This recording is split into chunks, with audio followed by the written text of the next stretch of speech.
महाभारत में भगवान कृष्ण ने सिर्फ अर्जुन का ही विषाद खत्म नहीं किया, कर्ण को भी बहुत बड़ी सीख दी। महाभारत में कर्ण भी भगवान कृष्ण को अपनी व्यथा सुना रहे हैं कि मेरी मां ने मुझे जन्म देते ही त्याग दिया, आचार्य द्रोण ने मुझे शिक्षा देने से मना कर दिया क्योंकि उनकी नजर में मैं क्षत्रिय नहीं था। द्रौपदी के स्वयंवर में मुझे अपमानित किया गया कि मैं राज परिवार का हिस्सा नहीं हूं।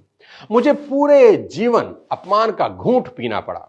कर्ण पूछते हैं, केशव मेरा क्या अपराध था? भगवान कृष्ण जो कर्ण को जवाब देते हैं, मुझे ऐसा लगता है कि यह जवाब 1000 करोड़ टीचिंग के बराबर है। यह जवाब सीखने के बाद आदमी के पास हर सवाल का जवाब मिल जाएगा। जी हां, कृष्ण मुस्कुराते हैं और जवाब देते हैं कि हे सूर्यपुत्र, मेरा तो जन्म ही कारागार में हुआ। मेरे पैदा होते ही मृत्यु मेरी प्रतीक्षा कर रही थी। जिस रात मेरा जन्म हुआ उसी रात मेरे मां बाप से मुझे जुदा कर दिया गया और जहां पहुंचा वहां सब काम मुझे ही करने पड़े।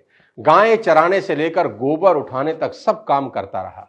सिर्फ 2 दिन का था, मेरे ऊपर राक्षसों ने हमला कर दिया। मुझे बारंबार जान से मारने की कोशिश की गई। मेरा अपना सगा मामा मेरी जान का दुश्मन था। मेरे जीवन की चुनौतियां कहां कम थी। अन्याय जीवन भर मेरे साथ भी होता रहा। कृष्ण कर्ण को समझाते हुए बड़ी बात कह रहे हैं जो हमें सीखने की जरूरत है कि जीवन में आपका अपमान होता है, यह इंपॉर्टेंट नहीं है। इंपॉर्टेंट यह है आप उस अपमान का जवाब कैसे देते हैं। कर्ण जीवन भर अपने अतीत की कड़वाहट से भरे रहे, पर कृष्ण कभी अपने अतीत पर आरोप नहीं लगाते। कर्ण पीछे की ओर देखते हैं और कृष्ण आगे की तरफ। कुदरत ने दोनों के साथ अन्याय किया, पर कर्ण यह न्याय कभी भूल नहीं पाए और कृष्ण को यह न्याय कभी याद नहीं आया। एक ने अपने आप को क्रोध के विष से भर लिया और हीन भावना से भर लिया और दूसरे ने स्वीकृति के अमृत से। दोनों में अगर कोई अंतर था तो वो एक्सेप्टेंस का था।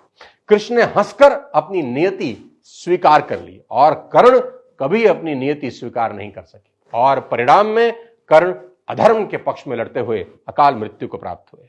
परिस्थितियों का चक्र चलता रहेगा। कई बार लगता है कि भाग्य ने धोखा दे दिया।